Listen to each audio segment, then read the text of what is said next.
طریقہ کار کے بارے میں بات ہو سکتی ہے کہ صحیح ہے، غلط ہے، کہاں خرابی ہے. یعنی پچھلے سال انہوں نے زکوٰۃ کاٹنے کی جو مقدار مقرر کی تھی وہ سن کے اور دیکھ کے پڑھ کے شرم آتی تھی 12,500 روپے.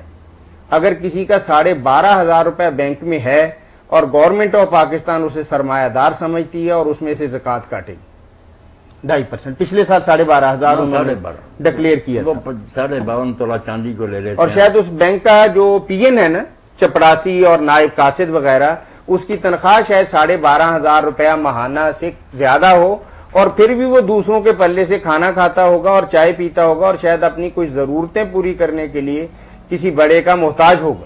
بینک کو کاٹتے ہیں نا، کوئی بات نہیں، اچھی بات ہے حکومت نے ان کو نظام قائم کیا، مگر اس میں ایک تو دیکھنا چاہیے کہ جس نے رقم ابھی تھوڑی مزدوری جمع، کھاتا ہی تھوڑی مزدوری، ایک دن کھاتا چلا آ رہا ہے اس میں جمع ہوتے رہتے ہیں کم و بیش، کوئی بات نہیں. اگر کسی شخص نے دوران سال کھاتا کھولا اور ابھی اس کو سال پورا نہیں ہوا، اس پر کاٹنا دین کے خلاف. کیوں کاٹتے ہیں؟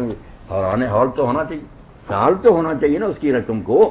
اس نے بیچارے نے 1 مہینہ پہلے کھاتا کھلوایا، آپ نے زکوٰۃ کاٹ لی، یہ دین کے خلاف. جس کا کھاتا چلا آ رہا نا پہلے سے، وہ جمع کراتا جائے، نکالتا جائے، سال کے بعد جو پڑی آپ اس پر کاٹ.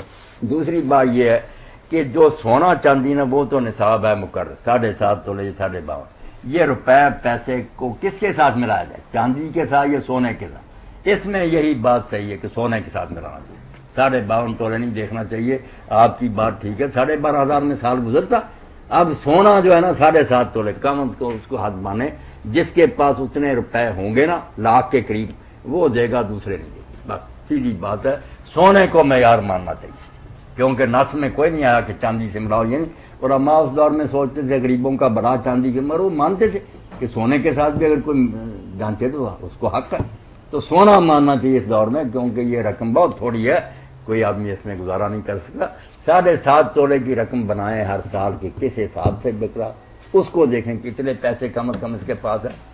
دکاندار بھی دیکھے، گھر والا بھی، اگر 12,000 کا بک رہا، لاکھ تو بن ہی جاتا ہے اس کے قریب. اس سے کم والے کو زکوٰۃ نہیں دینی چاہیے. عشر کے متعلق بھی سوال ہے ہمارے پاس مولانا. تو بھائی نے پوچھا کیا اسلام نے زکوٰۃ اور عشر وغیرہ کے علاوہ بھی کسی قسم کا ٹیکس؟ نہیں، زکوٰۃ اگر صحیح طریقہ سے لی جائے اور صحیح طرح خرچ کی جائے تو ضرورت نہیں پڑتی، مگر دین میں اجازت ہے، بند کوئی نہیں. اسلامی حکومت تو حق ہے کہ اگر زکوٰۃ اور عشر سے غریبوں کا مسئلہ حل نہیں ہوتا یا دوسرے مسائل تو وہ دے سکتی ہے. نوائب جو ہے نا، اس کا حق ہے، اس کو کوئی حرام نہیں، یہ جائز. بلکہ ایسی نوبت بھی آ سکتی ہے کہ اگر وہ کہ سارا دے دو تو دینے کے تیار رہنا چاہیے. اگر امت پر ایسا وقت آ جائے یا ملک کے بچانے کے لیے کہ کلے رفق جو گھر میں ضرورت سے زیادہ دے دو، دینا پڑے گا ورنہ منافق ہو جائیں گے لوگ. اور آپ دیتے نہیں مولانا. اس وقت تو پھر دورہ میں یار چل رہا ہے کہ میں کاروبار بھی کرتا ہوں تو میں کاروباری طور پر انکم ٹیکس بھی پے کرتا ہوں، اور چونکہ میرے کچھ معاملات بینک کے ساتھ ریلیٹڈ ہیں اور اس تاریخ کو میری زکوٰۃ بھی کاٹ لی جاتی ہے. تو یہ کیا اس کو کس سینیریو میں آپ دیکھتے ہیں؟ اگر تو ٹیکسز وغیرہ کی واقعی ضرورت ہے نا، جیسے میں نے عرض کیا، اور وہ بھی ملک کی بہتری کے لیے خرچ ہوتے ہیں، ہونے تو چاہیے، کرتے ہیں یا نہیں کرتے پھر تو کوئی بات نہیں. ٹیکس دینے کے لیے بھی آدمی میں ہمت ہونی چاہیے نا. زکوٰۃ کے علاوہ زکوٰۃ تو آپ جانتے ہیں مخصوص مصرف ہیں، وہاں ہی خرچ ہوگی نا. ٹیکسوں کے ذریعے اور بھی ملک کے معاملات چلانے ہوتے ہیں. نہیں، اب مولانا جو ہمارے ملک میں زکوٰۃ، آپ نے بہت اچھی بات کہی ہے کہ چلو کوئی نظام تو چلایا، لیکن یہ ساری زکوٰۃ جو ہے اس کا بیشتر حصہ تو بیوروکریسی کے ہاتھ میں چلا جاتا ہے. یہ تو پھر ہماری بدقسمتی سے دیر سے آ رہی ہیں کہ زکوٰۃ کو حکومتیں خرد برد کرتی جاتی ہیں.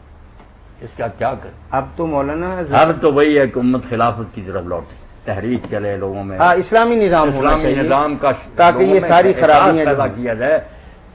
خلیفہ بالکل ایسے ہی ہے جیسے امت کا دماغ ہوتا، وہ درست ہو جائے نا، قلب ہے، دل بالکل ایسے ہی. چار میاں سامنے ڈرائیونگ سیٹ پر بیٹھا ہوا، جدھر وہ لے جائے گاڑی ادھر کو جائیں گے.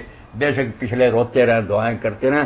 اگر وہ عمر بن عبدالعزیز آ جائے گا رحمۃ اللہ علیہ، 2.5 سال میں کئی سالوں کی خرابیاں دور ہو جائیں. اور اگر وہ حرامی آ گیا، شراب پینے والا، گانے سننے والا، تباہ ہو جائے گا. خلیفہ کو معمولی بات ہوتی، امت کو لے جا رہا ہے، وہ کار پر بیٹھا ہو جدھر لے جانا تھا. جی ٹھیک، وقت ہو گیا. نہیں، ایک سوال اور ہے جی مولانا. ختم نہیں ہو گیا وقت؟ جی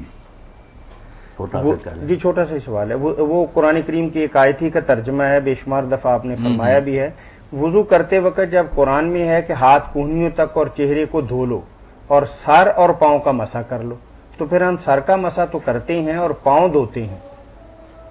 بھائی اگر قرآن میں صاف یہ بات ہوتی کہ سر کا مسح کر لو اور پاؤں کا مسح کر لو تو یہ دو گروہ کیوں بنتے اور لوگوں کو کیا ضرورت تھی کہ وہ بجائے آسانی کے بے آرام سے مسح کر لیں، دھونے کے چکر میں پڑتے۔ قرآن میں بات اس طرح نہیں، کلیئر نہیں بات آئی، نہ دھونے کی نہ مسح کی، دونوں کی گنجائش ہے۔ گرامر کے مطابق دھونا بھی بنتا ہے، مسح بھی بنتا ہے۔ اب جب لوگوں نے سنت رسول کو دیکھا تو زیادہ یہی نظر آیا کہ حضور دھوتے تھے، اس لیے انہوں نے دھونے کو اختیار کیا۔ گرامر کے لحاظ سے مانے دونوں برتے، مسح کم نہیں، اس کے ساتھ جڑتا الگ ہے۔ وَمْسَحُوا بِرُؤُوسِكُمْ، راجے مانا کون سا بنتا ہے؟ راجے تو دھونے والا ہی، جس میں شک سے نکل جاتا کہ مسح بھی ہوگا تو دھونے میں مسح بھی آ گیا، دھویا بھی گیا۔ نہیں مولانا، پھر تو اس طرح دین کے معاملات جو سوئم کرتا ہے، چہلم کرتا ہے، چلیں اگر کرنا تھوڑی بہت گنجائش ہم کر لیتے ہیں۔ نہیں، اس کی تو گنجائش ہے ہی نہیں۔ یہ بات ہے کہ دین میں دونوں پہلو ہیں، اب ان میں سے کون وزنی ہے، یہ ہے بات کہ آیت کے مفہوم بھی دونوں ہیں، حدیثیں بھی ہیں، یہ اور بات ہے۔ یہ جو ہے نا آپ جن کی باتیں کرتے سیوں وغیرہ، وہ تو خود لوگ مانتے ہیں کہ بدعت ہے، اچھی بدعت ہے، یہ نہیں مانتے ہیں دین میں نہیں، وہ بات اس سے نہیں ملتی۔ یہ ہے کہ دین میں ہی ہے کہ گرامر کے لحاظ سے یہ نہیں منع بنتا کہ مسح کرو، یہ بھی بنتا دو، ہر جرا قوم ہے۔ اگر کوئی آدمی دھوئے نہیں جان بوجھ کے مسح کر لے تو آپ کے خیال میں اس نہیں، میں یہ نہیں کہوں گا کہ وہ کافر ہے یا بے دین ہے، جیسے یہ پوچھ نہیں رہا، امام شارانی لکھتے نا کہ جو مسح والے ان کو بھی تم غلط نہیں کہہ سکتے کیونکہ ابن عباس اور کئی لوگوں کا یہ مذہب تھا، اس لیے وہ بھی نہیں ہم غلط، میں بھی یہی پوچھنے والا ابن حزم کی المحلہ خدا کے لیے سارے دیکھیں تاکہ یہ جھگڑے ختم ہو جائیں کہ گنجائش دونوں کی۔ اسی لیے کئی امام اس کے قائل ہو گئے کہ دونوں میں سے جو چیز چاہے نمازی کہہ سکتے، کبھی دھو لے کبھی مسح کر لے، اور کئی بیچارے مجبور ہو گئے کہ یار دونوں کرو، حل کوئی نہیں ہو رہا، پہلے مسح کیا کرو پھر دھو بھی لیا کرو، جمع کر لو تاکہ نہ جھگڑے سے نکل جاؤ کہ اللہ ہم نہیں سمجھ سکے کیا حکم ہے، اگر مسح کا تو وہ بھی ہم نے کر لیا، اگر دھونے کا۔ کچھ جمع کے قائل، کچھ تخییر کے کہ دونوں میں سے جو جی چاہے، کچھ دھونے والے، کچھ چار مسلک بن گئے، اور بڑے بڑے عالم اور امام ہیں۔ ظاہروں کی کیا باتیں وہ جو مرضی کہتے پھرے، کتابیں پڑھنی چاہیے۔ ٹھیک ہے، جزاکم اللہ خیرن۔ اس خوبصورت جواب کے ساتھ ہی ہم شکر گزار ہیں مفتی اعظم پاکستان محترم مولانا محمد اسحاق مدظ ذلہ العالی کے، مرکز الحرمین الاسلامی کی پیشکش فتاوی آن لائن کا میزبان میاں طاہر اگلے اتوار تک کے لیے آپ سے اجازت چاہتا ہے۔ اللہ حافظ۔ اللہ حافظ۔